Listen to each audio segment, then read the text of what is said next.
कैसे हैं आप लोग। आई होप घर पे होंगे, स्वस्थ होंगे, मस्त होंगे और अच्छे से पढ़ाई कर रहे होंगे। तो मैं आपकी दोस्त शिल्पा चौधरी आज पढ़ने वाले हैं एक न्यू चैप्टर, यानी मानव जनन आपका ह्यूमन रिप्रोडक्शन पूरा समाप्त हो गया है। ठीक, अब अगला चैप्टर क्या है वो हम देखेंगे। ठीक, तो आप अच्छे से पढ़ाई कर रहे हैं, करते रहिए। लेसन 4 यानी 3 लेसन, आपका 3 लेसन समाप्त हो गया। अब लेसन हम पढ़ने वाले हैं 4 यानी जनन स्वास्थ्य पढ़ने वाले हैं। ठीक, क्या पढ़ने वाले हैं? जनन स्वास्थ्य, रिप्रोडक्शन हेल्थ। ठीक, तो जैसे कि मैंने हर चैप्टर अच्छे से बहुत अच्छे तरीके से पढ़ा, वैसे ही ये भी चैप्टर हम बहुत अच्छे तरीके से पढ़ने वाले हैं। ठीक, ये बहुत ही इम्पोर्टेंट है। तो हेडिंग आपको दिखाई दे रहा है कि आज पहले शुरुआत हम क्या करेंगे? परिवार नियोजन। क्या करेंगे? परिवार नियोजन यानी फैमिली प्लानिंग। इसके बारे में हम अच्छे से जानकारी लेंगे।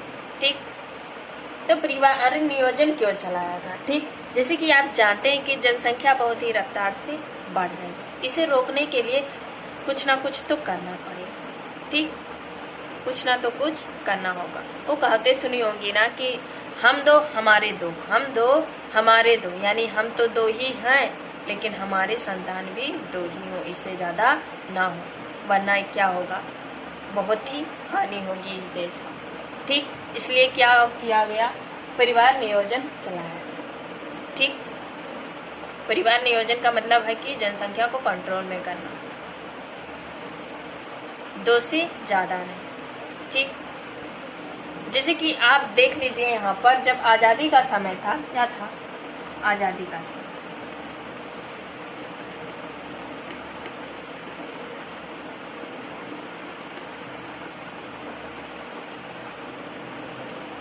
आजादी के समय में जनसंख्या कितनी? सॉरी,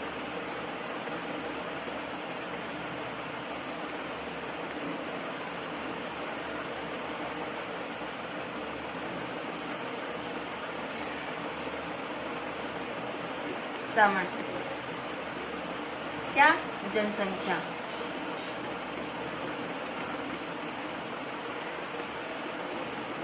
आजादी के समय जनसंख्या आपकी 35 करोड़, यानी 35 करोड़। आजादी के समय जो आजादी के समय जनसंख्या थी वो 35 करोड़ हो गई। लेकिन अब रफ्तार देखिए कि इतना ज्यादा रफ्तार से ये जनसंख्या बढ़ी, तभी तो रोकथाम लगाया गया। अभी हम पढ़ने वाले हैं कि कैसे क्या प्रयोजन चलाई गई। ठीक, जो अभी बताया जा रहा है उसको ध्यान से कि आजादी के समय जनसंख्या कितनी थी? 35 करोड़। उसके बाद 2011 में देखा गया, 2011 में जनसंख्या कितनी हो गई?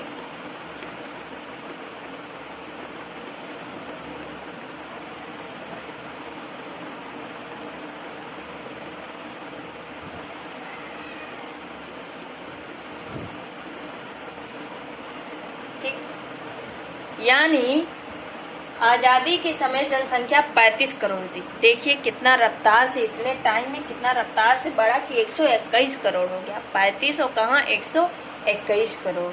ठीक, तो ये परिवार नियोजन है का मतलब हुआ कि जनसंख्या को नियंत्रित करना। इसको नियंत्रित करने के लिए कई विधियां अपनाई गई, जो कि आपकी बुक में दिया है। आप बुक से पढ़ लीजिएगा। जो इम्पोर्टेंट है, जो बताने लायक है, वो मैं आपको बताऊंगी। ठीक, तो इतनी बात समझ में आई। देखिए कि आजादी के समय जनसंख्या 35 करोड़ थी और 2011 में देखा गया कि जनसंख्या 121 करोड़। कितनी अंतर है देखिए, इतना रफ्तार से जनसंख्या बढ़ रही, कुछ ना तो कुछ करना ही पड़ेगा। ठीक, इसलिए हमेशा याद रखना, हम 2 हमारे 2। अब उसके बाद कुछ विधि दी गई, कुछ विधियां दी गई इसकी रोकथाम, जो हम पढ़ने वाले हैं गर्भ। तो ये बात इतनी समझ में आई कि परिवार नियोजन क्या होता है? जनसंख्या को नियंत्रित करना। अच्छे से बताना, समझ में आई कि नहीं? समझ में आई होगी। ठीक है, चलें अब दूसरा हम पढ़ेंगे गर्भ निरोधक। क्या? गर्भ निरोधक, ये क्या होता है भाई, अभी हम पढ़ेंगे। गर्भ निरोधक, इसमें हम पढ़ेंगे पहली विधि आई यू, आप पहले ये पढ़ेंगे आई यू डी, ये क्या होती है भाई, I U D, intra uterine device, ये क्या होती है, ये क्या लिख दिया आपने, मुझे तो कुछ समझ में ही नहीं आ रहा, तो समझा रहे हैं ना भाई, समझो ना। परिवार नियोजन हो गया, परिवार नियोजन हो गया। अब पढ़ेंगे हम गर्भ निरोधक। गर्भ निरोधक में कई सारी, गर्भ निरोधक का मतलब होता है क्या, गर्भ निरोधक का मतलब होता है क्या, कि गर्भ, मादाओं के गर्भ में कुछ ऐसा कर देना जिससे वह संतान उत्पन्न ना कर सके। ऐसी कई सारी विधियां चलाई गई हैं, ठीक। ऐसा क्यों किया जाता है, क्योंकि जनसंख्या को कंट्रोल में करने के, क्योंकि जितना ज़्यादा जनसंख्या बढ़ेगी उतना ज़्यादा हमारे भारत पर असर पड़ेगा। तो हमेशा ये बात याद रखना कि हम दो हमारे दो, इससे ज़्यादा नहीं, तभी आपकी इंडिया बढ़ेगी, आप बढ़ोगे आपकी इंडिया भी बढ़ेगी, ठीक। इसलिए ये विधियां चलाई गई सरकार के द्वारा। अब पहली विधि क्या होती है, IUD, IUD, intra uterine device, intra uterine device. अब ये क्या होती है मुझे नहीं समझ में आ रही, तो चलो समझाते हैं फिगर बनाकर। क्या ये फिगर तो कहीं आपने देखी हो, अब ये मत बोलना कि ये फिगर हमने कहीं देखा ही नहीं। अगर भाई किसी ने नहीं देखा तो जाकर देख लो, वैसे भी आशा करती हूँ सबने देखा होगा।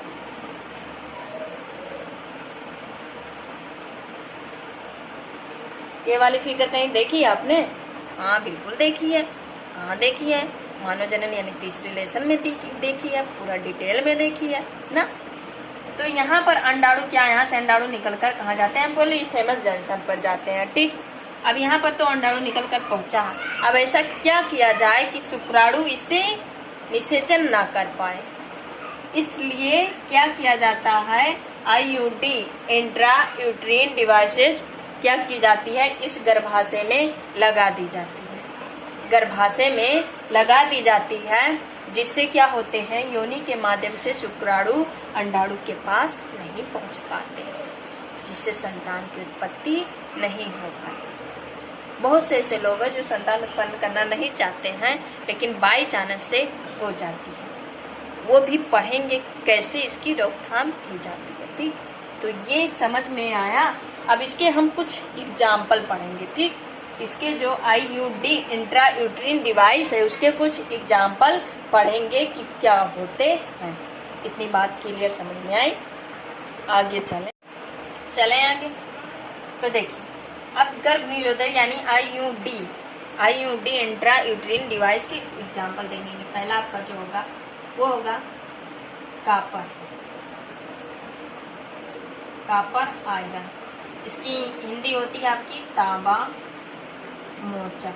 क्या होती है भाई, तांबा मोचक, इसकी IUD, ठीक। कॉपर आयरन क्या होते हैं अभी हम क्लियर कर देंगे, अभी जो बताते जा रहे हैं उसको ध्यान से सुनिए। अब इसमें क्या क्या आते हैं, इसमें आपके आते हैं, इस बहुत इंपॉर्टेंट है, इसको याद करके रहना है। कॉपर, टी, कॉपर 7 और मल्टी लोड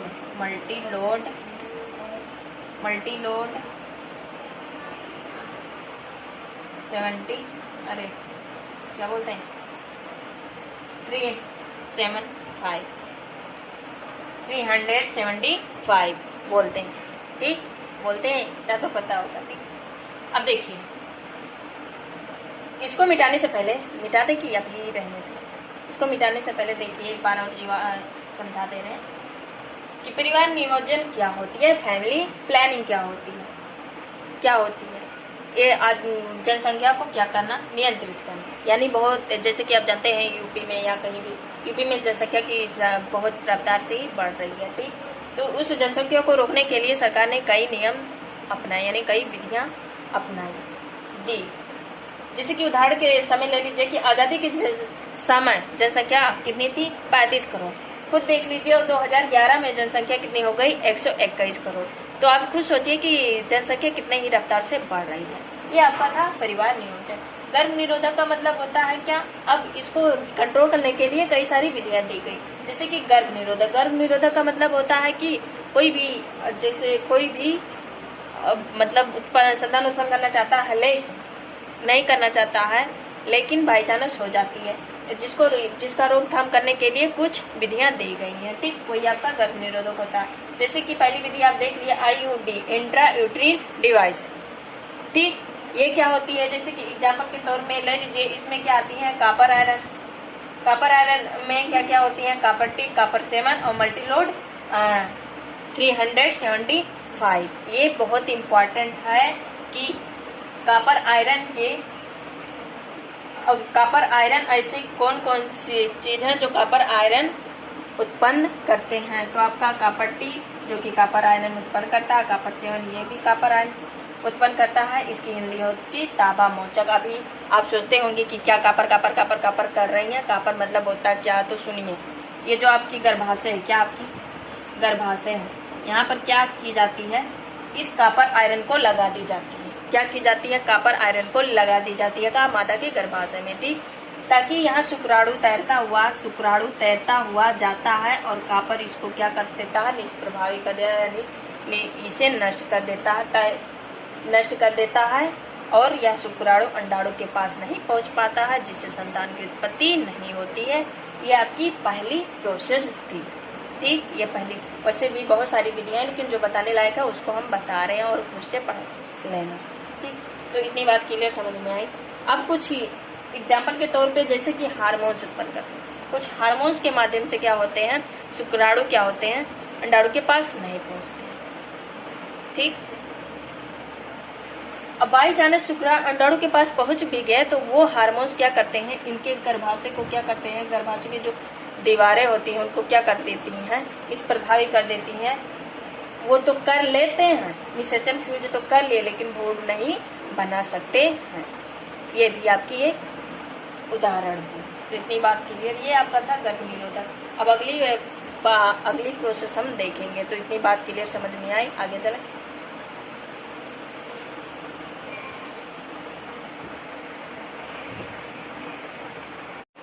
तो इतनी बात क्लियर में समझ में आए। अब जैसे कि यहाँ पर देख लीजिए, यहाँ पर दिखाई दे रहा है, यहाँ 7, 3, 7, 5 यहाँ लिख लेते हैं इसका, ठीक है। अब दूसरा एग्जाम्पल आपका होगा, कुछ ये क्या करती हैं, दूसरा एग्जाम्पल जो होती है हार्मोन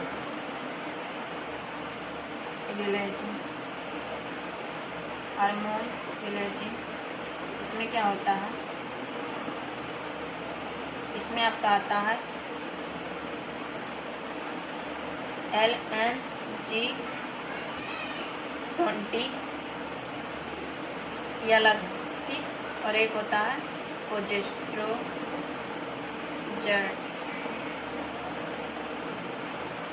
अभी मैंने समझाई ना, ये 2 एग्जाम्पल आपको लेना पड़ेगा किसका, गर्भ निरोधक यानी इस विधि में IUD, इंट्रा यूट्रीन डिवाइस के 2 उदाहरण हैं, copper iron, hormones releasing. Copper iron क्या होता है, शुक्राणु को देखिए कैसे याद करना होगा। कॉपर आयरन का कार्य क्या होता है, कॉपर आयरन को गर्भमाता के गर्भाशय में लगा दी जाती है ताकि शुक्राणु अंडाणु के पास न जा पाए और फ्यूजन न कर पाए, जिससे संतान की उत्पत्ति नहीं हो। उसके बाद देखा गया क्या, इसमें कौन कौन से प्रोसेस आते हैं जो कॉपर आयरन उत्पन्न करते हैं। जैसे आपका कॉपर टी हुआ, कॉपर 7 हुआ, मल्टीलोड 375 हुआ, ठीक। उसके बाद दूसरा हमने एग्जाम्पल लिया हार्मोन्स रिलीजिंग। ये क्या होता है, अभी मैंने तुरंत बताई कि अगर शुक्राणु, तो इसमें क्या पहले उदाहरण में नहीं पहुंच पाए, अगर बाई चांस शुक्राणु अंडाणु के पास गए, फ्यूजन कर लिए, कोई दिक्कत, कर लिए ठीक कर लिए, लेकिन ये हार्मोन्स क्या करता है, यहाँ पर गर्भाशय की जो दीवारें हैं उसको क्या कर देता है, निष्प्रभावी कर देता है। क्या कर देता है, निष्प्रभावी कर देता है, निष्प्रभावी कर देता है, जिससे वो तो फ्यूजन कर लिए लेकिन भ्रूण का निर्माण नहीं कर पाएंगे। अगर भ्रूण का निर्माण नहीं कर पाएंगे तो संतान कैसे उत्पन्न करेंगे। ठीक, इतनी बात की है। तो ये पूरी प्रोसेस आपकी परिवार नियोजन, उसमें क्या क्या विधियां, पहली विधि ये थी IUD। इतनी बात क्लियर समझ में आई होगी। यदि लिखना चाहे तो लिख लें प्लीज।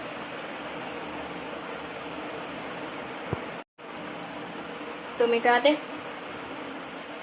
इतनी बात आपको समझ में आई। अब हम पढ़ने वाले हैं दूसरी विधि। क्या पढ़ने वाले हैं, दूसरी विधि। दूसरी विधि आपकी क्या कह रही है, मतलब शल्य क्रियात्मक विधि। इसमें क्या होती है, इसमें आपका होता है शल्य क्रियात्मक विधि में आपका क्या होता है, फिगर बना रही हूँ उसके माध्यम से समझाऊंगी। ठीक,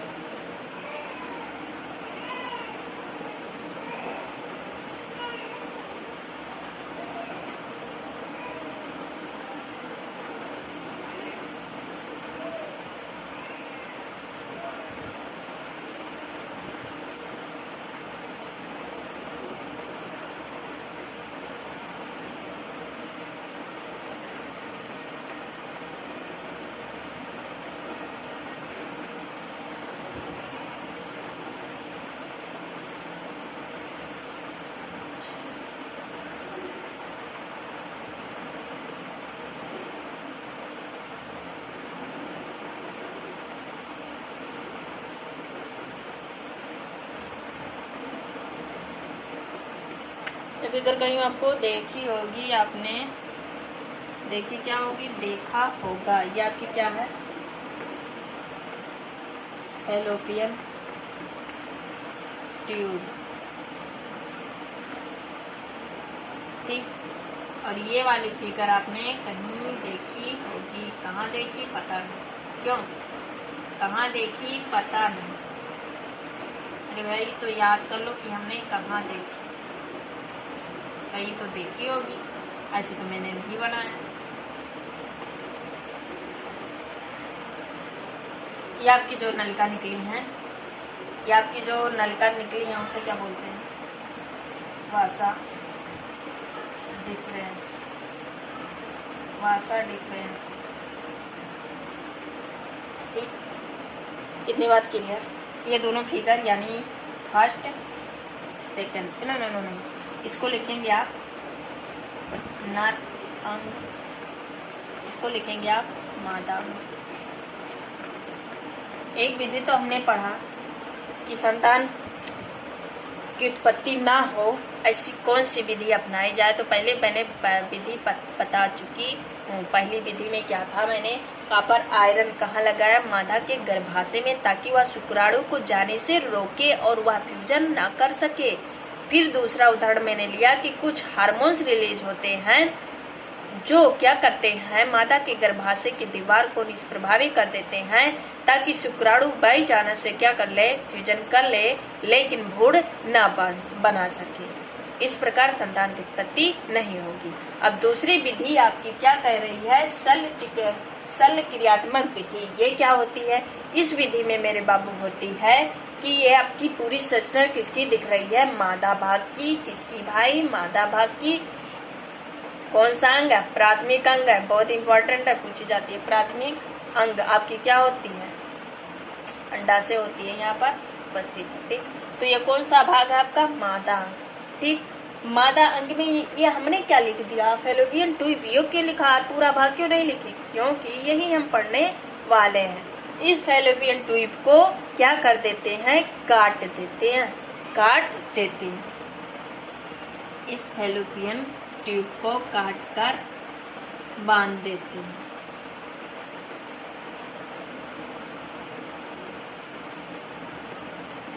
इस फैलोपियन ट्यूब को काटकर बांध देते हैं, जिसे हम क्या बोलते हैं,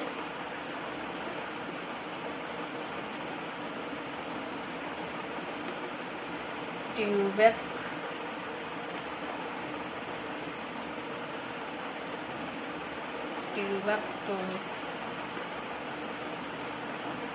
ये बहुत ही इम्पॉर्टेंट है। ट्यूबेक्टोमी क्या होती है और क्या होती है, अभी हम पढ़ेंगे ट्यूबेक्टोमी क्या होती है।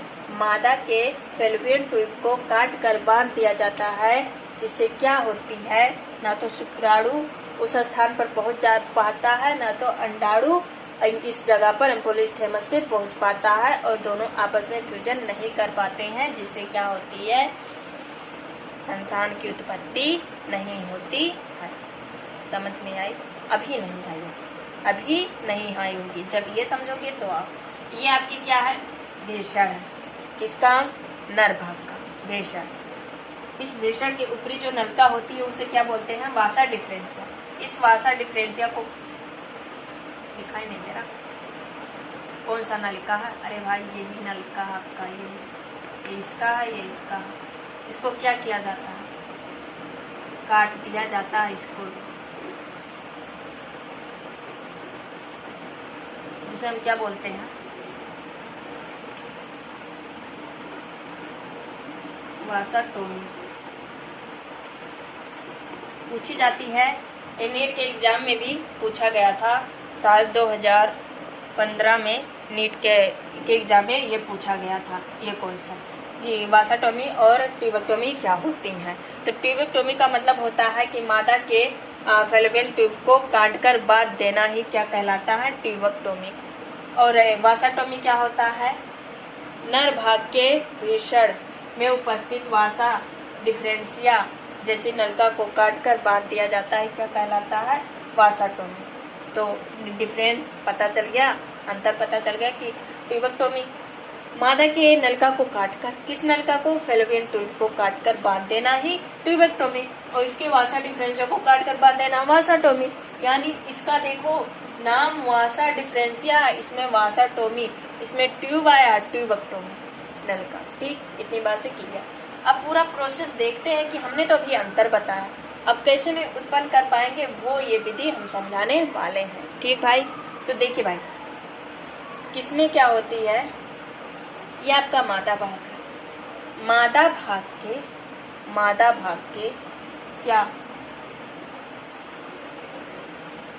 मादा भाग के फैलोपियन ट्यूब को काट कर बांध दिया जाता है। क्यों? ताकि अंडाणु यहाँ से निकलकर एम्पोलिस थैमस पर न पहुंच तो पाए, लेकिन इस साइड शुक्राणु से मिलन न कर पाए। मेरी बात समझ में आ रही है? कहने का मतलब यह है कि इस नलिका को काट देने पर क्या होती है, अंडाणु और शुक्राणु आपस में फ्यूजन नहीं कर पाते हैं। यहाँ से तैरता हुआ शुक्राणु पहुंचा एम्पोलिस थैमस पर, यहाँ अंडाणु बीच में काट दिए, कहाँ फ्यूजन कर पाए, बिल्कुल नहीं कर पाए, जिससे क्या होती है, संतान की उत्पत्ति बिल्कुल नहीं होती। और देखिए, एक ये डिफरेंस हुआ, या तो मादा का कर दो या तो इसका कर दो। ठीक, नर भाग में क्या होता है, वासा डिफरेंसिया जो एक नलिका होती है जिससे शुक्राणु जाता है, इस नलिका को क्या किया जाता है, काट दिया जाता है, जिससे शुक्राणु क्या हो, यहाँ से ना पहुंच पाए अंडाणु के पास, यानी बाहर ना निकल पाए। ठीक, तो ये आपका था शल्य क्रियात्मक विधि की। ये विधि किस द्वारा, ये विधि मालूम चल गया। पहली विधि में हमने बताई थी कि उसके गर्भाशय में, मादा के गर्भाशय में आयरन, क्या कॉपर आयरन लगा दिया जाता है, जिससे क्या होते हैं, शुक्राणु, अब वह आयरन शुक्राणु को प्रभावित कर देती है, जिससे वह उससे फ्यूजन नहीं कर पाता, किससे, अंडाणु से, जिससे संतान की उत्पत्ति बिल्कुल नहीं होगी। फिर उसके बाद हमने बताया कि एक हार्मोन्स रिलीज होती है, उस हार्मोन्स का नाम भी बताई, कि वो हार्मोन्स क्या करता है, गर्भाशय के जो दीवार होते हैं उनको निष्प्रभावी कर देता है। बाई चांस शुक्राणु अंडाणु से मेल फीमेल फ्यूजन कर सके लेकिन भ्रूण का निर्माण नहीं कर पाएगा, क्योंकि वह हार्मोन रिलीज हो गया और वह गर्भाशय की भित्ति यानी दीवार को नष्ट कर दिया यानी निष्प्रभावित कर दिया, जिसमें भ्रूण का निर्माण बिल्कुल नहीं होगा। ये पहली विधि थी। दूसरी विधि में क्या किया, इस तरह भी नहीं किया जा सकता है संतान की उत्पत्ति। कैसे, या तो मादा भाग के फैलोपियन ट्यूब को काट देना या तो नर भाग के वासा डिफरेंसिया के भाग को काट देना, ये जिससे कि शुक्राणु बाहर न जा पाए, और इस मादा के भाग में को फैलोपियन ट्यूब को काट दे जिससे कि अंडाणु और शुक्राणु का मेल बिल्कुल ना हो पाए, जिससे संतान की उत्पत्ति बिल्कुल नहीं होगी। ये दूसरा तरीका था। वैसे बहुत सारे तरीके हैं लेकिन जो समझाने लायक है, जो बताने लायक है वो मैं बता रही हूँ और आप बाकी से पढ़ लेंगे। ठीक, तो ट्यूबेक्टोमी और वासाटोमी का मतलब ये बहुत इंपॉर्टेंट है, इसको याद रखना प्लीज, इसको भूलना मत कि ट्यूबेक्टोमी क्या होती है, वासाटोमी क्या होती है। मादा के भाग को काटकर यानी फैलोपियन ट्यूब को काटना है ट्यूबेक्टोमी, वासा डिफरेंशिया के भाग को काटना ही क्या कहलाता है, वासाटोमी कहलाता है। जैसा नाम वैसा काम वैसा पेश वैसे सब कुछ। ठीक, तो दूसरा विधि समाप्त हो गई। अब पढ़ने वाले हैं तीसरी विधि। तो तीसरी विधि में क्या है वो देखेंगे। ठीक है, चलिए बताना चाहे समझ में आ गया तो आप खुद से नोट्स बना सकते और इसमें कोई बताने की जरूरत नहीं है यदि ध्यान से वीडियो देखोगे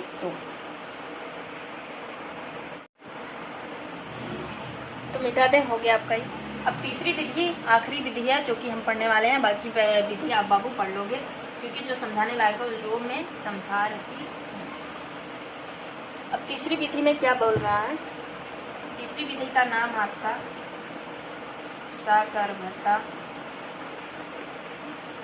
सगर्भता का चिकित्सीय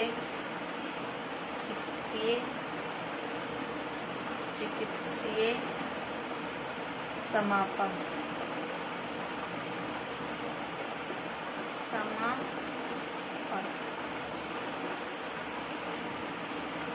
यानी आपका होता है, इसे बोलते हैं MTT।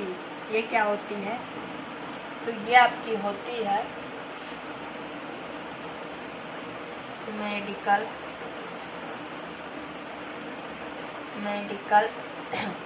टर्मिनेशन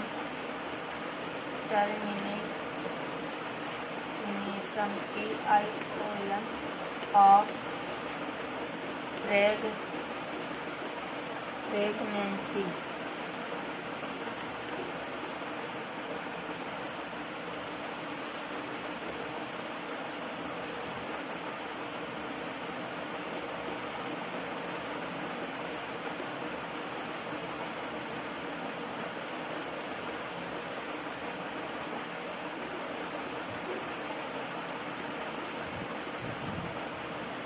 ये होती है। ठीक, सगर्भता का चिकित्सीय समापन MTP, ये कहीं आपने देखा होगा, अगर नहीं देखा होगा तो देख लीजिएगा। इसका MT का मतलब होता है, M फॉर क्या होता है मेडिकल, T फॉर क्या होता है टर्मिनेशन ऑफ, P मतलब क्या होता है प्रेगनेंसी। सीधी सी बात क्या है, प्रेगनेंसी की बात आ रही। तो सुनिए, जैसे कि मैंने दो विधियां बनाई कि कैसे नहीं किया जा सकता है उत्पन्न संतान। ठीक, अब बाई चांस क्या होती है कि गलत फहमी से क्या होती है, हम तो करना नहीं चाहते लेकिन बाई चांस क्या होती है कि रह जाता है, क्या रहता है संतान रह जाता है और हमें मतलब उस संतान को उत्पन्न नहीं करना, तो क्या करोगे। ठीक, क्या करोगे, बाई चांस हमने गलत फहमी अंडाणु और शुक्राणु मिल चुके, फ्यूजन भी हो गया, भ्रूण भी हो गया और भ्रूण बन भी रहा है।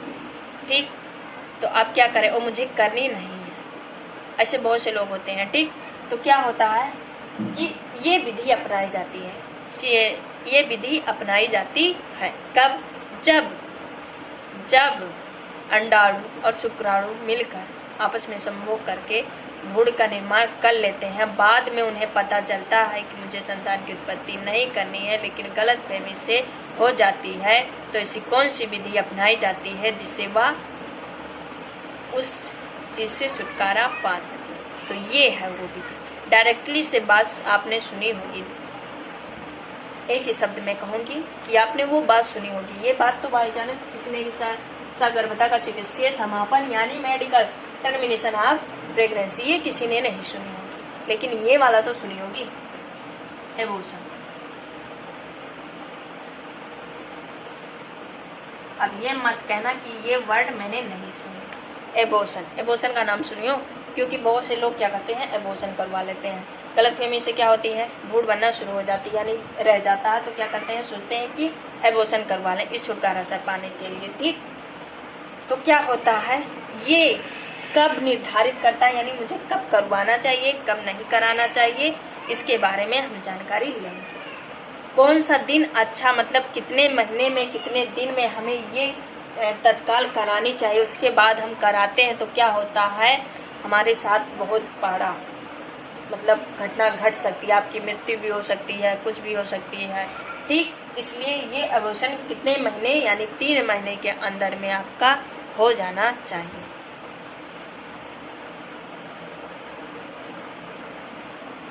यानी 12 हफ्ता के पहले, 12 हफ्ता के पहले ये कंडीशन, ये विधि लागू हो जानी चाहिए। उसके बाद यदि आप कराओगे तो आपका डेथ भी हो सकता है, मृत्यु भी आपकी हो सकती है।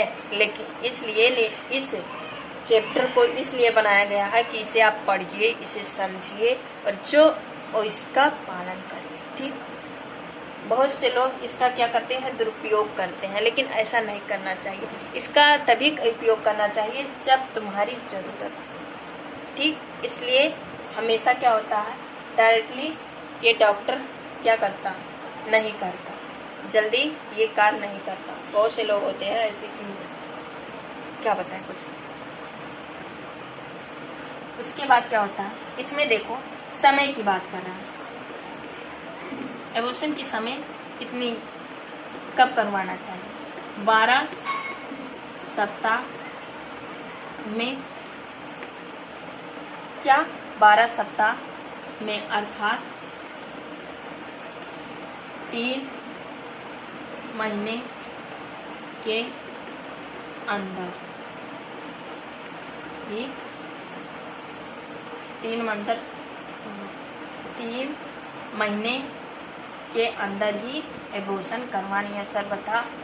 सरगर्भता का चिकित्सीय समापन यानी MTP करवा लेनी चाहिए। ठीक, इतनी बात के लिए ये था आपका तीसरा विधि। तो क्या होता है कि एबॉर्शन करवाने चाहते हैं तो 3 महीने यानी 12 सप्ताह पहले वह भ्रूण का निर्माण होता है, जिससे क्या करता है, डॉक्टर उसको निकाल लेता है, जिससे वह संतान की उत्पत्ति नहीं हो पाता है। वो बोला जाता है आपका एबॉर्शन। उसके बाद जब 3 महीने से और आगे जाएगा, 4 महीना 5 महीना, तो क्या होगी, बहुत ही दिक्कत होगी। इस कंडीशन में क्या करेगा, डॉक्टर भी बचा नहीं पाएगा, बहुत लोग उसकी मृत्यु भी हो सकती है। इसलिए एबॉर्शन करवाना टाइम सबसे अच्छा फिक्स कौन है, सबसे अच्छा टाइम क्या है, 3 महीने के अंदर यानी 12 सप्ताह के पहले ही आपको करवा लेना चाहिए। इतनी बात क्लियर समझ में आई। ये आपकी थी तीसरी विधि की। तीसरी विधि में क्या होता है कि जाते हैं डॉक्टर के पास, जाते हैं, ये विधि लागू करते हैं। यदि 3 महीने के पहले होगा तो क्या भ्रूण का निर्माण होगा और भ्रूण को पकड़कर निकाल, मतलब जैसे पकड़कर निकाल लिया जाता है, जिससे भ्रूण रही नहीं तो संतान कहाँ से उत्पत्ति होगी। ये विधि अपनाई जाती है और याद रखना कि इसकी समय सीमा 3 ही महीने तक, 3 ही महीने के पहले ही करवानी, यानी 12 सप्ताह के पहले ही करवाना सबसे बेहतर टाइम होगा। उसके बाद यदि करवाओगे तो आपकी डेथ भी हो सकती है, मृत्यु भी हो सकती है।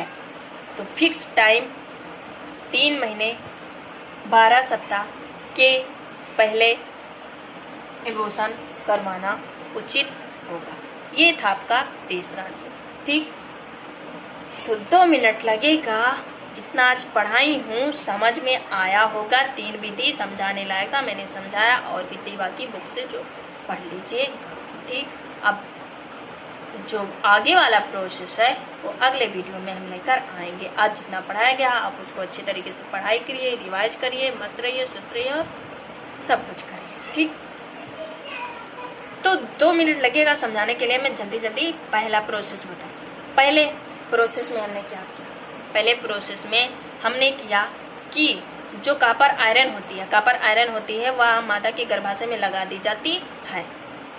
मादा के गर्भाशय में लगा दी जाती है, जिससे क्या होता है उस शुक्राणु को निष्प्रभावी कर देता है और शुक्राणु अंडाणु के पास नहीं पहुंच पाता है, जिससे वह निषेचन नहीं कर पाता, फ्यूजन नहीं कर पाता है, जिससे संतान की उत्पत्ति नहीं हो सकती। पहला विधि, उसके उदाहरण लीजिए। उस उदाहरण कुछ हार्मोन्स उत्पन्न करते हैं। कॉपर आयरन की बात तो हो गई पहला उदाहरण। दूसरा, कुछ हार्मोन्स उत्पन्न करते हैं जो क्या करते हैं, मादा के गर्भाशय को निष्प्रभावी कर देते हैं ताकि बाई चांस शुक्राणु अंडाणु मेल कर ले बाई चांस, तो क्या होता है भ्रूण का निर्माण न कर पाए, जिससे नई संतान की उत्पत्ति न हो। ठीक, ये पहली विधि थी। दूसरी विधि में हमने क्या बताया कि मादा के अंग को यानी फैलोपियन ट्यूब को काट दिया जाता है, जिसे क्या बोलते हैं, ट्यूबेक्टोमी बोलते हैं, ताकि क्या होता है अंडाणु और शुक्राणु आपस में फ्यूजन ना कर सके। फिर उसके बाद जो नर भाग आपका होगा वासा डिफरेंशिया, ये क्या होती है, एक नलिका होती है, उस नलिका को काट दिया जाता है जिससे शुक्राणु बाहर ना जा पाए और अपना फ्यूजन ना कर पाए। ठीक, जिसे क्या बोलते हैं, वासाटोमी। ये दो कंडीशन आपको याद रखनी होगी, बहुत इंपॉर्टेंट है। ये आपकी दूसरी विधि हो गई कि इस दूसरी विधि में इस तरह संतान की उत्पत्ति नहीं कर सकते हैं, उसकी नलिकाओं को काट देते हैं जिससे शुक्राणु अंडाणु का मेल ना हो पाए। ठीक, और तीसरी विधि में हमने क्या बताया, सबसे इम्पोर्टेंट आपके सामने है क्या, सरगर्भता का चिकित्सीय समापन यानी मेडिकल टर्मिनेशन ऑफ प्रेगनेंसी।